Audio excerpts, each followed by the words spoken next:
programa Vozes dos Biomas, Blog Cidadãos do Mundo, tem como tema neste episódio o papel fundamental das abelhas na conservação dos biomas, assunto mais do que oportuno na atualidade.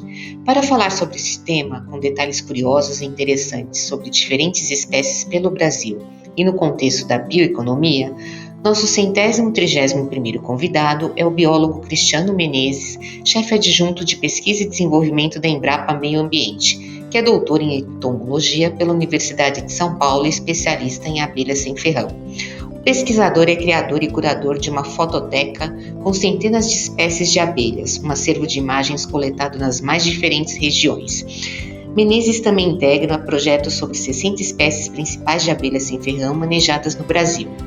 Segundo a FAO, braço da Segurança Alimentar e Agricultura da ONU, a polinização é um processo fundamental para a sobrevivência dos ecossistemas, porque dela depende a reprodução de quase 90% das plantas com flores silvestres do mundo, bem como 75% das culturas alimentares e 35% das terras agrícolas à escala mundial.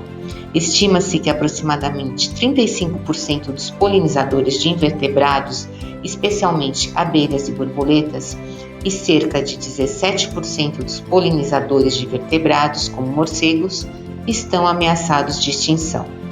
Neste bate-papo entenderemos melhor a situação das abelhas neste contexto e a importância da meliponicultura. Cristiano, seja bem-vindo ao programa Vozes dos Biomas. Eu gostaria que você falasse para a gente, contasse, né? O que te motivou a ser um estudioso das abelhas, né? Como é que essa história toda começou? Conta para a gente. Bom, primeiramente, obrigado pelo convite, pela oportunidade de falar um pouquinho das nossas abelhas brasileiras, né? Sem ferrão. Bom, o que me encantou, primeiramente, óbvio, foi o fato de não terem ferrão, né? Então, essa possibilidade de você criar abelhas sem nenhum risco, sem medo, né? Isso eu já achei incrível. Aí, depois que eu fui conhecer os produtos, né, da colônia, na hora que eu abri uma colmeia pela primeira vez, experimentei o mel, era uma colmeia de jataí, experimentei o mel, vi como ela era dócil, o própolis, entendi um pouco mais sobre a importância delas para a polinização. Eu olhei para aquilo ali, isso mais ou menos 20 anos atrás, e eu achei um tesouro, né? Foi um tesouro inexplorado, com muitas possibilidades, né, de desenvolvimento de tecnologias, de desenvolvimento de novos negócios, de novos serviços, né? Eu realmente vislumbrei um tesouro pouco explorado, né? Eu tinha 20 anos na época e eu fiquei surpreso de como eu, aos 20 anos, brasileiro, conheço as abelhas africanas, mas não conheço as abelhas brasileiras, né? Então, isso me deixou um pouco indignado, mas principalmente entusiasmado por estudar, né, a biologia delas, como criá-las, para desenvolver esses novos produtos, esses novos serviços. Agora eu gostaria que você contasse para a gente qual é a importância das abelhas, né, para a conservação dos biomas, né, em especial os biomas brasileiros. Bom, essa é uma pergunta muito importante, porque nesse momento a gente está num processo de discussão sobre a importância de se criar as abelhas do próprio local, né? Então tem um movimento de pessoas querendo liberar a criação de abelhas de qualquer região do Brasil, o livre trânsito delas ao longo do Brasil. E isso é uma coisa, um caminho que eu acho que tem alguns riscos ambientais, né? Seria mais interessante, mais inteligente da nossa parte, valorizar as espécies de cada bioma, né? Então, de cada região. Então, por exemplo, no Espírito Santo, a gente tem a Melipona capixaba, que é conhecida popularmente como urussu negra, que é uma abelha que só ocorre nas montanhas, nas regiões montanhosas do Espírito Santo.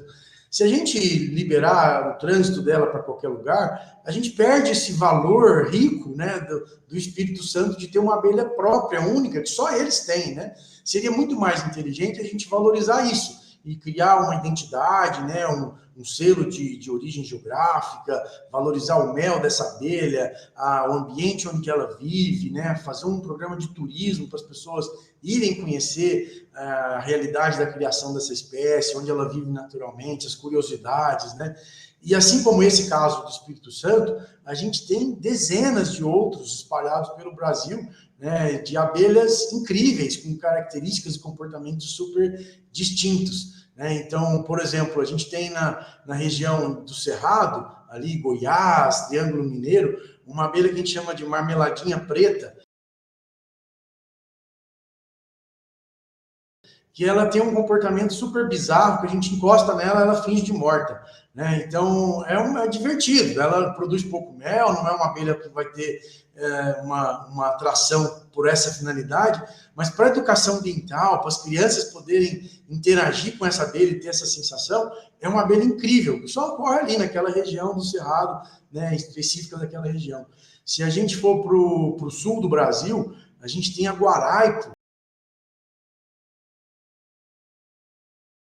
que é uma abelha linda, ela parece um urso, ela é toda peluda e bonita mesmo, visualmente, assim, uma abelha linda, e um mel maravilhoso. Então, lá na região dos vales ali, dos canyons, né, do Rio Grande do Sul, na divisa com Santa Catarina, em Cambará, elas produzem um mel conhecido como mel branco, que é praticamente transparente, e é uma delícia, e só produz ali com essa abelha, é uma coisa excepcional. Então, ao invés de a gente pegar essa abelha e criar aqui em São Paulo, ou lá para a Bahia, sabe? É melhor a gente criar ela lá no Rio Grande do Sul, no local de origem dela, onde ela é nativa, onde ela está no ambiente em que ela se desenvolveu, e valorizar aquela população daquele local, que além de produzir mel com essa abelha, vai ajudar na conservação daquele bioma. Né? E aí, tocando especificamente nesse ponto da sua pergunta, né? Qual que é a importância delas para a conservação?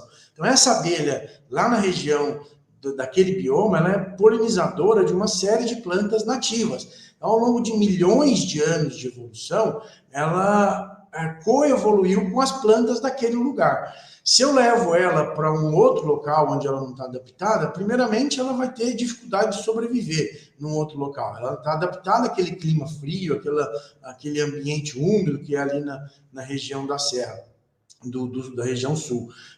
Se a gente leva para outro lugar, ela vai sofrer e a gente corre ainda risco de levar doenças, de levar outros organismos que estão junto com a colmeia, que eventualmente podem se tornar praga em outro lugar.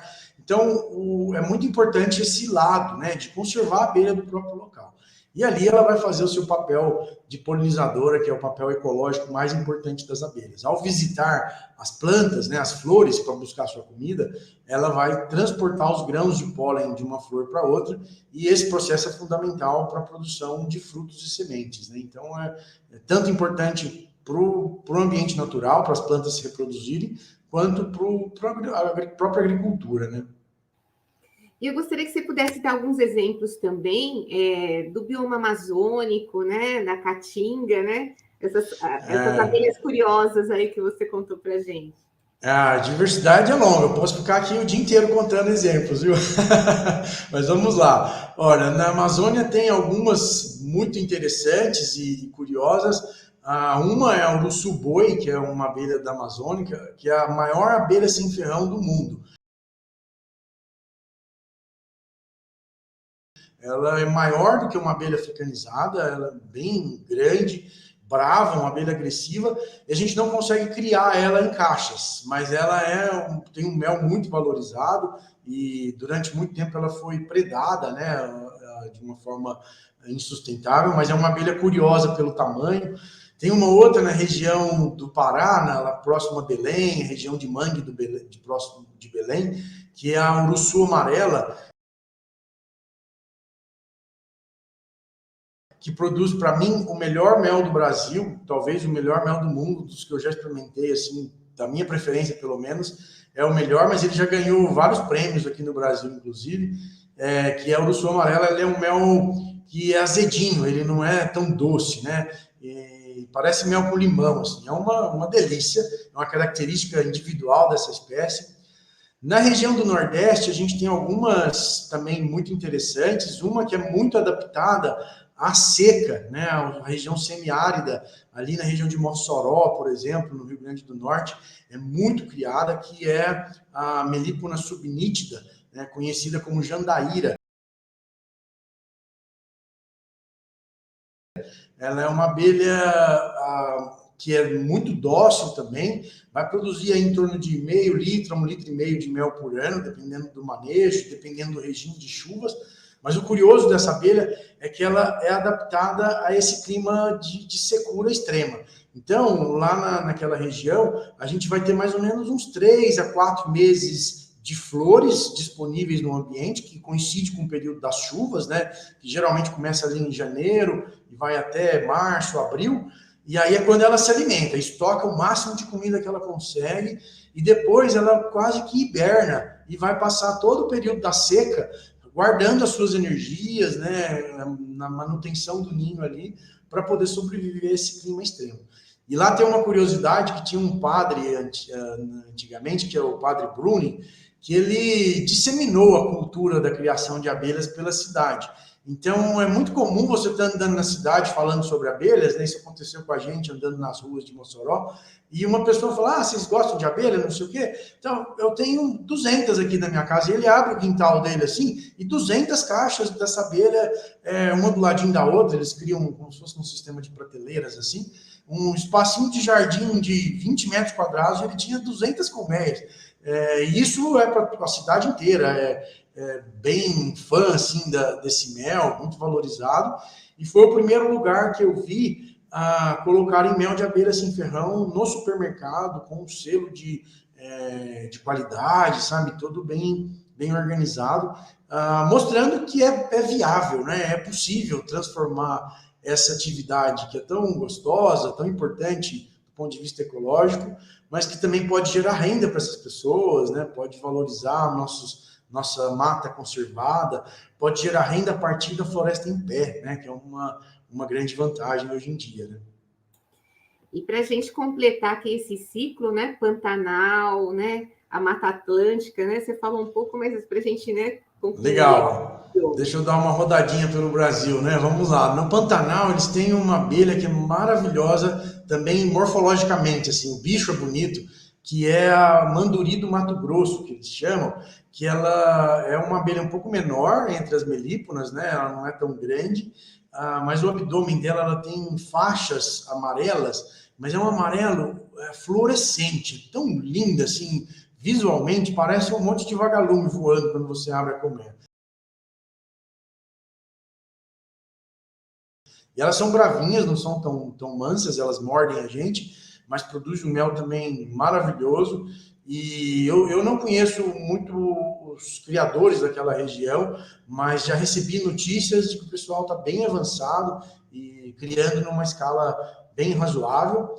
Aqui na Mata Atlântica a gente tem uma abelha que o pessoal esqueceu ela durante muito tempo, não deu muita bola para ela, mas que agora eles estão valorizando e é uma abelha da moda agora, digamos assim, que é a bugia, uma abelha, parece a uruçu amarela do norte, né, que eu falei, da Amazônia, mas ela produz um mel mais suave, mais delicado, muito com aromas florais muito intensos.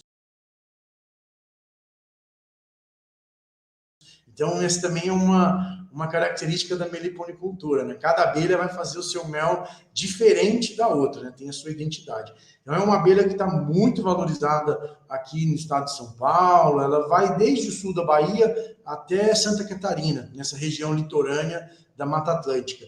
E adaptada a esse ambiente de clima um pouco mais úmido, mas muito produtiva e um mel delicioso. Eu estou com algumas colmeias aqui na Embrapa Meio Ambiente, uma abelha que se adaptou muito bem aqui, estou muito impressionado com o trabalho dela. E ainda na região sudeste a gente tem a mandaçaia, só que ela tem uma distribuição ampla, ela vai desde o Rio Grande do Sul até o norte de Minas, ali, ocorrendo também em Goiás, nessa parte do Cerrado, então ela ocupa uma variação da região sul e sudeste grande, mas ela tem 2 subespécies, né? Uma que tem a faixa amarela, ela é uma abelha preta com faixas amarelas no abdômen. Uma tem a faixa amarela contínua, né? Uma listrinha completa, e a outra subespécie, né? Como se fosse uma raça, assim, digamos assim, tem essa faixa interrompida por uma faixinha preta no meio, né?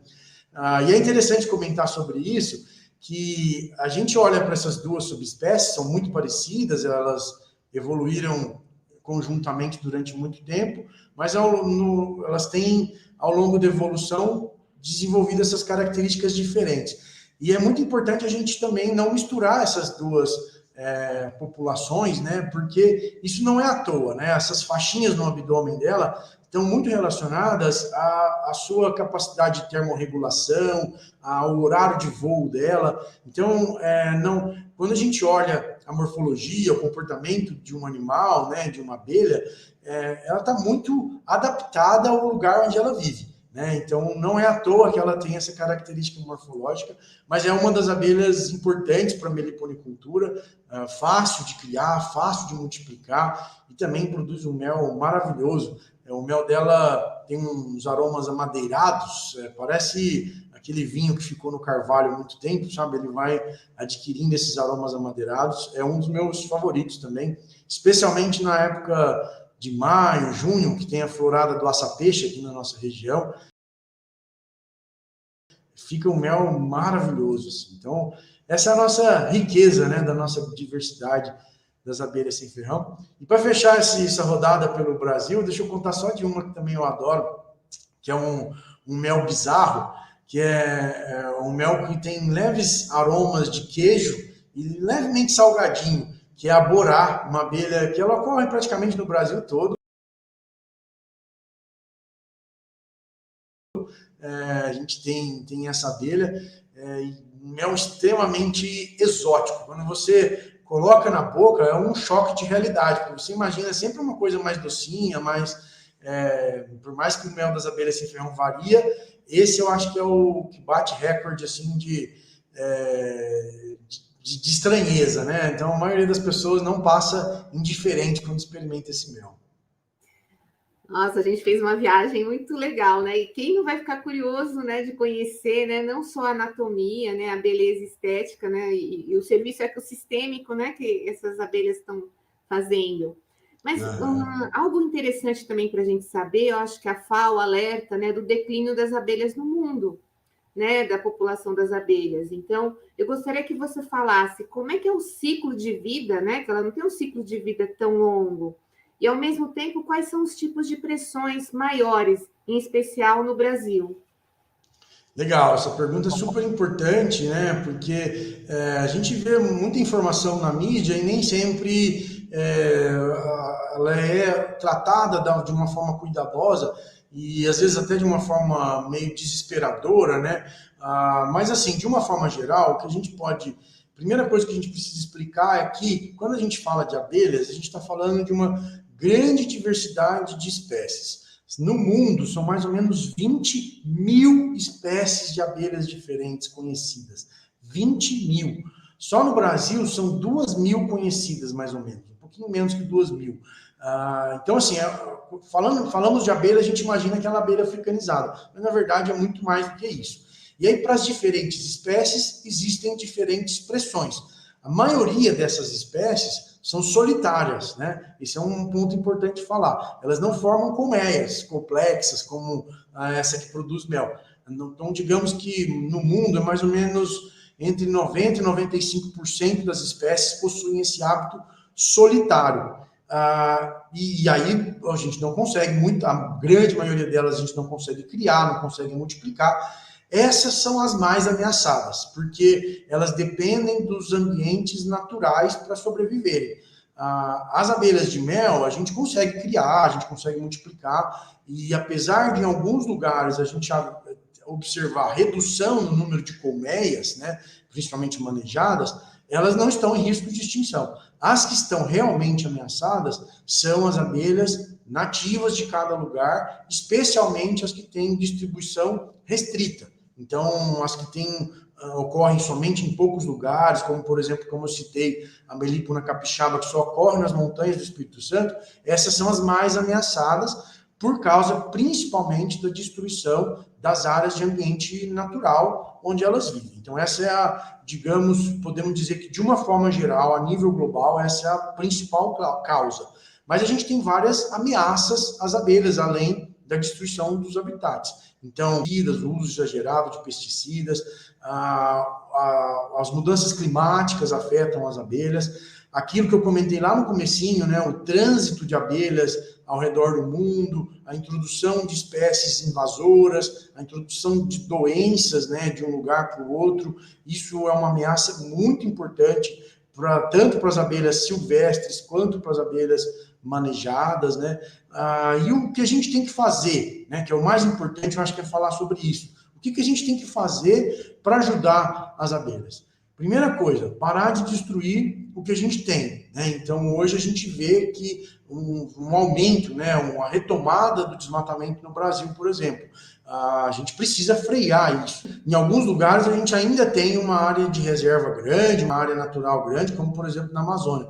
Mas se a gente olhar o restante do Brasil, a região sul, sudeste, muitas partes do nordeste, centro-oeste, a gente já precisa agora reflorestar. E isso vale a pena ressaltar alguns programas importantes que estão em andamento no Brasil, principalmente, nessa direção. Então, o Brasil assumiu um compromisso de reflorestar até 2030 12 milhões de hectares, então é um volume de área muito grande que a gente precisa replantar, recompor.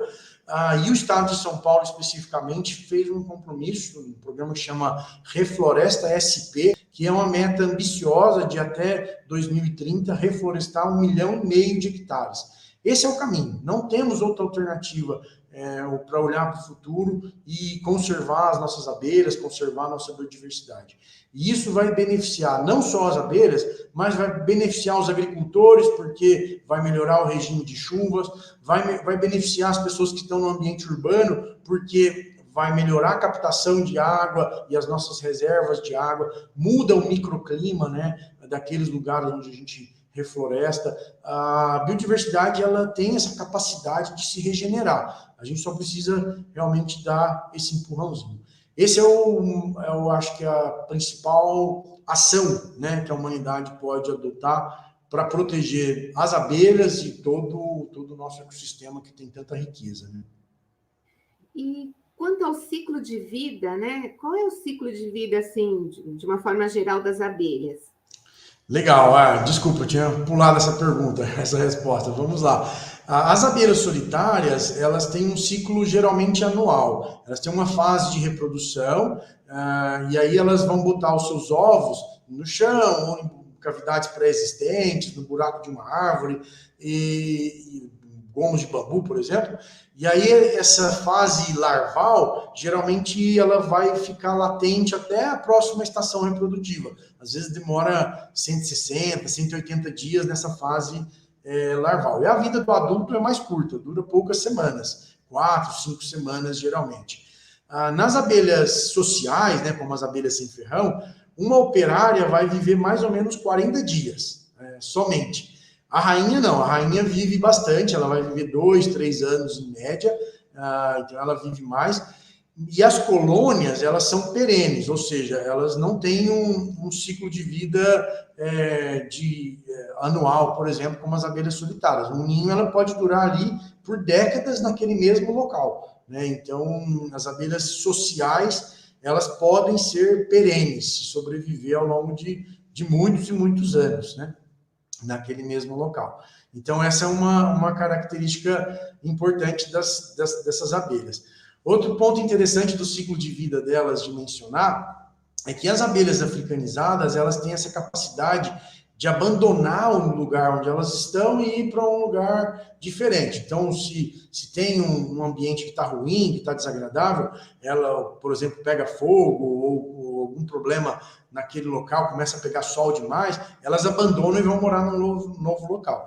As abelhas sem ferrão, aparentemente, não têm essa capacidade. Então, isso torna também essa questão da conservação do habitat muito relevante para a gente proteger elas. Se pega fogo, elas não conseguem, elas acabam morrendo. Então, a gente precisa também ter esse olhar atento, né, a essa característica delas. E uma questão, todas as abelhas, seja ela solitária ou social, né, elas são polinizadoras, certo? Nem todas. E a gente tem a imagem de toda abelha muito trabalhadora, né? Nem todas. A gente tem abelhas parasitas. Tem um grande grande grupo de abelhas, em vários dos subgrupos de abelhas que são parasitas, inclusive uma abelha sem ferrão que é parasita. São as abelhas ladras, as conhecidas como abelhas limão, que elas são especializadas em roubar e saquear a comida dos outros. Então, elas invadem outras abelhas sem ferrão. Então, é muito comum a gente ver uma abelha preta brigando com as jataís ali, que é essa abelha preta com cheiro de limão. São essas abelhas famosas de abelhas ladras, que elas roubam a comida, então elas saqueiam e levam para casa a comida. Com algumas espécies, como a jataí, é uma guerra mesmo. Elas travam as mandíbulas e mordem umas às outras, mastigam umas às outras. É uma verdadeira guerra, morre bastante abelha no final dessa guerra, e geralmente o ninho atacado acaba morrendo depois desse processo. Mas tem outras espécies que já estão adaptadas ao saque. Então, na hora que elas percebem que vão ser roubadas, elas se enchem de comida. A iraí, por exemplo, é uma que faz isso. Ela se enche de comida e vai para o fundo da colmeia. Todo mundo. Aí desce todo mundo e espera o roubo passar. Depois que elas vão embora, aí elas voltam e reconstroem o ninho. Então, é um ataque pacífico, no caso dessa espécie. Mas essa é uma boa pergunta. Então, nem todas são polinizadoras, porque nem todas visitam flores. Mas a grande maioria são boas polinizadoras. E uma coisa interessante também da gente dizer é que nem toda abelha poliniza toda planta. Então, por exemplo, o maracujá é polinizado pelas abelhas de grande porte, as mamangavas, as que são do gênero Xilocopa, que são abelhas de grande porte, que fazem a polinização do maracujá. Abelhas pequenas podem até visitar a flor do maracujá, pegar o pólen, mas não polinizam, porque a estrutura da flor é grande para uma abelha pequena, como uma abelha sem ferrão ou as abelhas africanizadas. Então, tem uma adaptação em relação ao polinizador. A flor de tomate, por exemplo, berinjela, é uma flor que a abelha precisa morder e vibrar. E as abelhas africanizadas, por exemplo, não fazem isso. Elas não têm esse hábito de morder e vibrar. Então, são só abelhas solitárias e abelhas sem ferrão de grande porte que fazem a polinização dessas plantas que precisam de vibração. Então, é muito interessante ter isso em mente, que cada abelha poliniza cada tipo de flor. Então, tem os seus polinizadores adequados, né? Então, isso é muito importante. E a maioria dos estudos está mostrando também uma coisa bem interessante, que não basta uma única espécie de abelha em grande quantidade. O mais interessante para aumentar a produtividade da agricultura, por exemplo, é ter diversidade. Por quê? Porque cada espécie de abelha trabalha num horário diferente, tem um comportamento na flor diferente e se complementam. E a competição entre elas faz com que elas sejam mais eficientes na hora dessa polinização. Visitem mais flores, migrem mais de distâncias maiores, e isso é benéfico para a polinização, tanto das plantas silvestres quanto das plantas cultivadas. Agora a gente vai falar um pouquinho sobre bioeconomia. Como é que a criação, né, dessas abelhas, né, sem ferrão podem contribuir? E se você pudesse citar alguns exemplos no país, né, onde já existem, né, populações tradicionais também, né, que eu sei que trabalham bastante, né, com abelhas sem ferrão. A bioeconomia é uma diretriz importante que a gente está trabalhando, que é essa possibilidade de gerar riquezas e renda a partir da nossa própria biodiversidade e em sistemas que sejam sustentáveis, né? Que a gente consiga trazer benefícios sociais, benefícios ambientais, né? Então, são atividades relacionadas à nossa biodiversidade que vão gerar renda. E as abelhas, elas sem ferrão, as abelhas nativas do Brasil, elas têm esse potencial de bioeconomia, porque para a gente conseguir ter sucesso na criação, a gente precisa de ambientes com bastante mata, com bastante diversidade de flores. Então, não basta ela comer muito de uma coisa só, ela precisa, igual a gente, né, ter uma dieta variada, colorida, balanceada, né, e ao longo do ano todo, né. Então, não basta só levar ela para plantação de café, que floresce só uma vez por ano, num período curto, e depois não tem mais comida, né. Você precisa dessa mata, desse ambiente conservado para produzir ter uma boa produtividade de mel, de própolis, né, de outros produtos a partir dessas abelhas. Então, elas têm esse potencial muito grande. E a gente, durante muito tempo, falou do potencial, mas isso já é uma realidade, né? A gente já vê alguns lugares com atividades de bastante sucesso. Um dos cases que eu gosto de contar é da própria região lá de Belém, onde eu tive a oportunidade de trabalhar bastante, ainda temos bastante colaboração com o pessoal de lá, que é nessa região dos manguezais de Belém. Então, Belém está próximo ao litoral, e dali até o litoral é uma região de mangue muito rica e muito ampla, e é ótimo para as abelhas sem ferrão. Então, é um ambiente que é difícil de agricultura, por exemplo, né? Outras atividades econômicas são mais complexas nesse ambiente, mas você pode inserir as abelhas nesse sistema e produzir mel de bastante valor agregado. Porque, além de muito gostoso, né, esse mel das abelhas sem ferrão, ele tem esse componente da conservação. Então, quem gosta da Amazônia, quem tem essa paixão pela conservação, quem valoriza a biodiversidade, quem quer contribuir para que essas populações que vivem nesses ambientes tenham uma qualidade de vida, um acesso a uma renda, né, interessante, a gente agrega esse valor a esse produto. Então, nessa região, tem um trabalho muito importante, dois trabalhos importantes, um do Instituto Piabiru, que organizou com as comunidades a produção desse mel e a comercialização no mercado formal de uma forma muito eficiente. E um outro, que é um colega nosso que fez um curso de meliponicultura com a gente lá na Embrapa, que é o Yuri, que montou uma organização, chama Nativas do Pará, em que ele criou uma rede de produtores, ele ajuda com as primeiras colmeias, incentiva eles a multiplicarem, e gradativamente, aí depois ele pega essas colmeias filhas e vai fomentar um outro criador. Então, rapidamente, ele criou uma rede de produtores e hoje consegue produzir mel de abelha sem ferrão numa grande escala e comercializa pela internet, manda para o Brasil inteiro. Então, um sistema de produção bem interessante, um valor agregado interessante, gerando renda para essas comunidades que cuidam da floresta, né? Então, são dois exemplos assim, né, bem valorizados, que a gente conhece bem, mas iniciativas como essas estão surgindo pelo Brasil todo. Aqui na região de São Paulo, a gente tem um trabalho magnífico do pessoal da Eborá, que é um trabalho exclusivamente com mulheres, né? Então, é bem legal e é bem simbólico, porque as abelhas, quem trabalha mesmo na colmeia são as mulheres, né? A rainha é mulher, as operárias são femininas, né? Os machos mesmo não fazem muita coisa, eles só se alimentam ali e rapidamente vão embora da colmeia.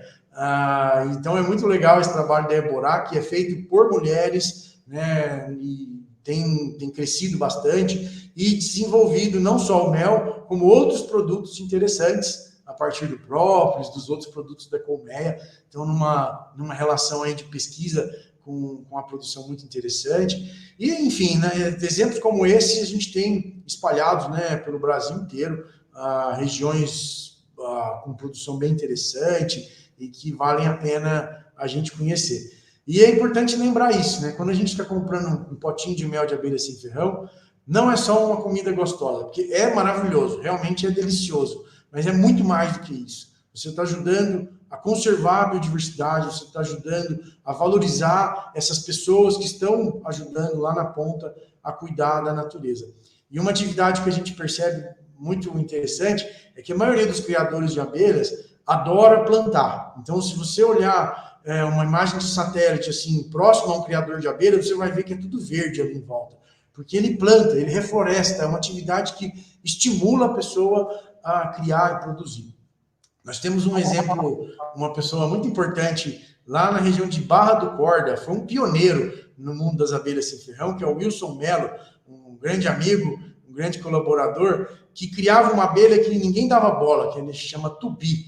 É uma abelha que quase não dá mel. E o pessoal falava, você é maluco, é uma abelha que não dá mel. Ele chegou a ter mais de 900 colmeias dessa abelha.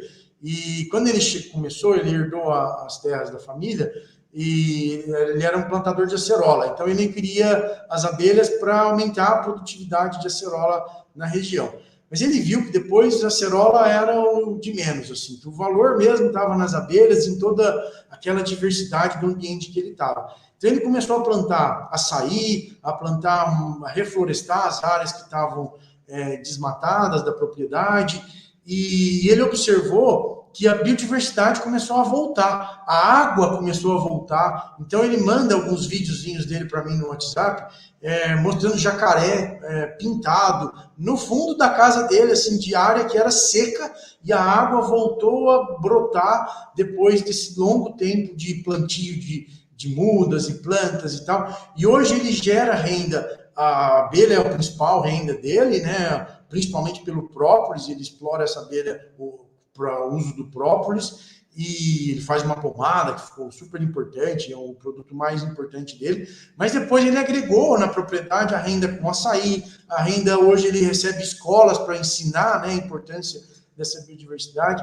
Então, assim, são exemplos de pessoas que conseguiram sustentar suas famílias, gerando renda de forma interessante, a partir da conservação, né? A gente tem essa ideia de que para desenvolver tem que tirar a mata dali, é o contrário, né? A gente precisa dessa mata, a gente pode gerar renda a partir dali, e essa é a grande oportunidade para o Brasil, né? O Brasil pode virar a maior referência mundial em desenvolvimento sustentável. Basta a gente fazer o nosso dever de casa. Nós já sabemos, né, o que a gente tem que fazer. Basta botar isso em prática, escalonar, né, fazer cada vez mais, valorizar isso, e teremos muito orgulho, né, de ser a nação do desenvolvimento sustentável, né? Eu acho que gera renda para as pessoas, conserva a nossa biodiversidade.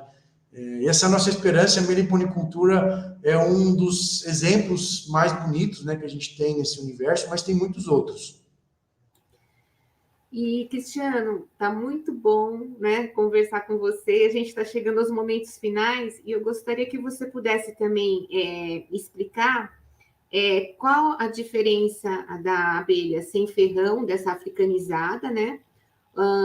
Como é que ela se encontra hoje no Brasil, que a gente sabe que houve uma introdução indevida, né, dessa outra espécie, e como as pessoas devem ter cuidado também para, se elas querem, né, ter um meliponário, aonde ela deve consultar, né? Quais são as orientações que você dá também? Legal, uma ótima pergunta. Realmente é uma dúvida sempre muito importante nessa comparação das abelhas africanizadas com as abelhas sem ferrão. Então, as abelhas africanizadas, como o próprio nome diz, né, elas não são daqui. Elas foram introduzidas inicialmente a partir da Europa, isso mais ou menos por volta de 1800, para a produção de cera, para produzir velas, né? Mas as raças ou subespécies, né, da Europa são mais mansas. Então eram abelhas mansas, mais dóceis, que têm ferrão, mas não eram tão agressivas, usadas principalmente para cera, um pouco de mel também. Mas na década de 50, né, em 1956, houve um programa para melhorar a produção de mel do Brasil, e a ideia era introduzir as abelhas africanizadas, as africanas, aliás, né, uma subespécie da África que era mais produtiva, porém era mais agressiva, e criar um híbrido, né, que fosse, ao longo do processo de melhoramento genético, fosse reduzida a sua agressividade e mantida a produtividade. Esse era o objetivo. E, na época, a gente tinha um pouco conhecimento sobre esses impactos ambientais das introduções de abelhas, de animais e plantas ao redor do mundo. Então, era o hábito da humanidade você levar junto consigo, né, as sementes do seu próprio lugar, né, os animais do seu próprio lugar, e introduzir em outros lugares. Então, esse era um hábito que a gente fazia, a humanidade fazia, porque não sabia os impactos ambientais que isso causava.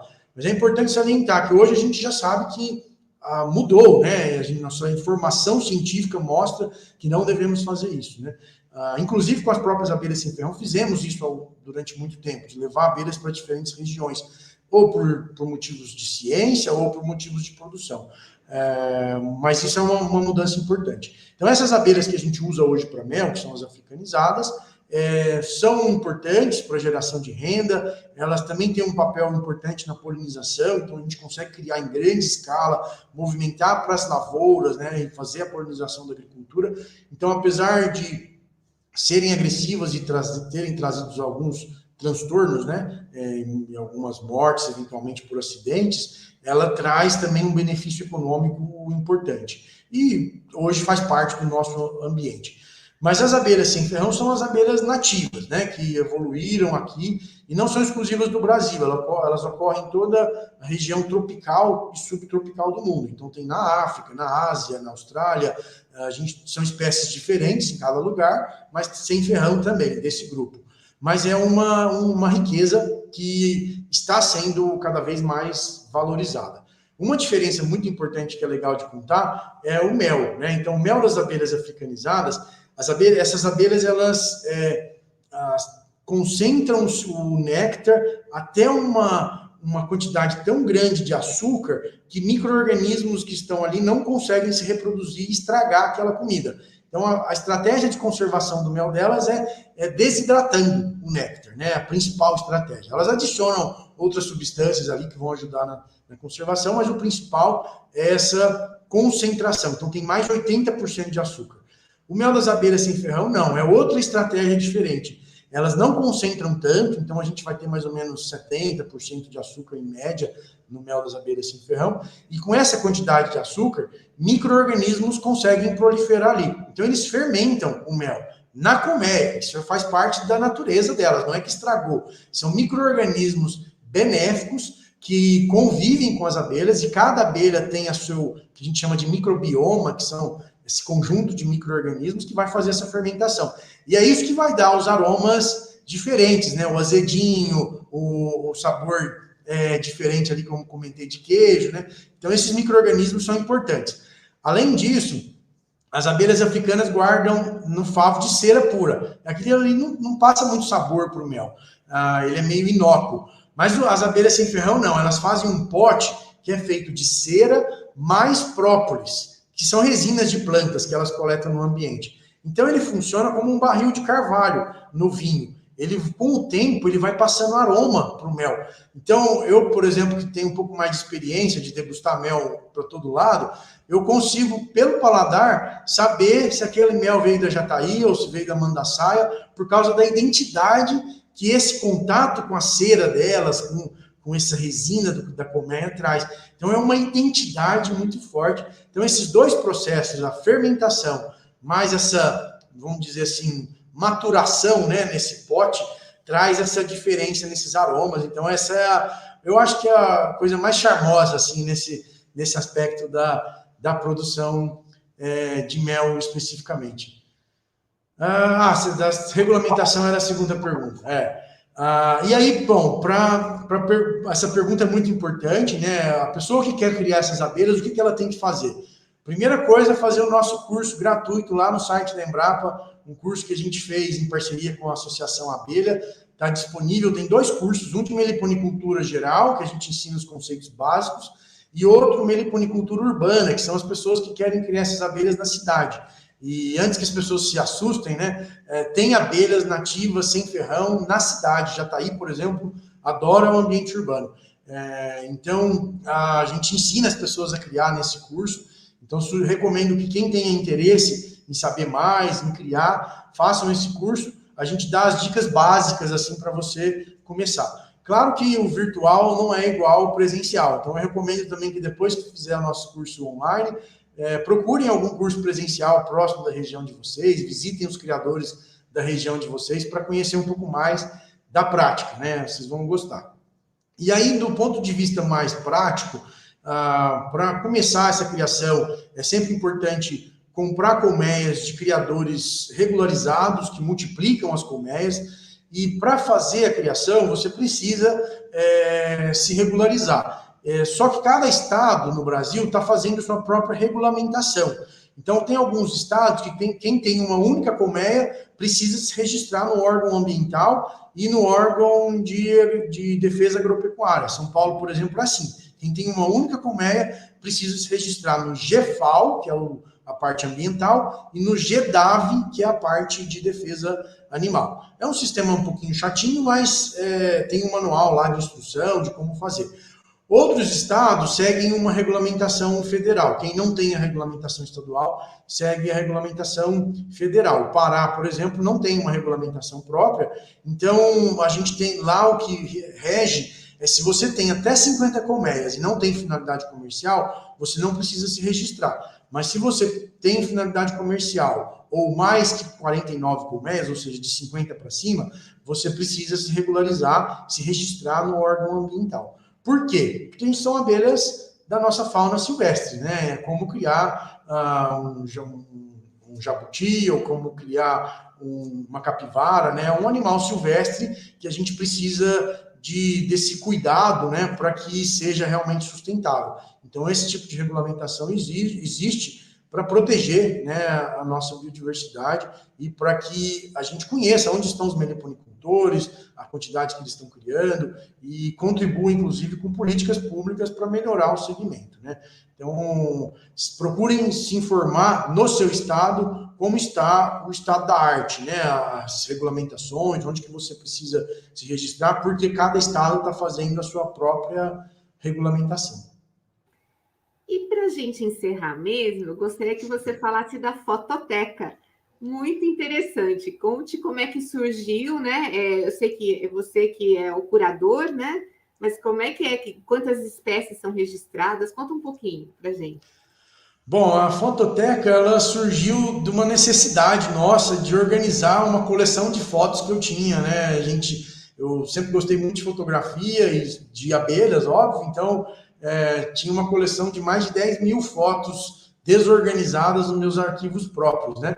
E eu nunca fui muito ciumento com as minhas fotos, eu sempre gostei de cedê-las, né, para as pessoas usarem nas suas palestras, nas suas ilustrações, né? E então a gente teve a ideia, né, e junto com a Associação Abelha, a gente criou essa fototeca e em parceria com o CRIA, né, que tem um sistema organizado para trabalhar essas questões da biodiversidade, de informações da biodiversidade. Então a gente fez uma parceria da Associação Abelha com o CRIA e aqui na Embrapa para a gente organizar essas fotos numa coleção que é disponível, as pessoas podem baixar gratuitamente as fotos. E ela está organizada com o nome das espécies. Em cada fotografia eu explico o que é que eu estava fotografando, a circunstância em que ela foi fotografada.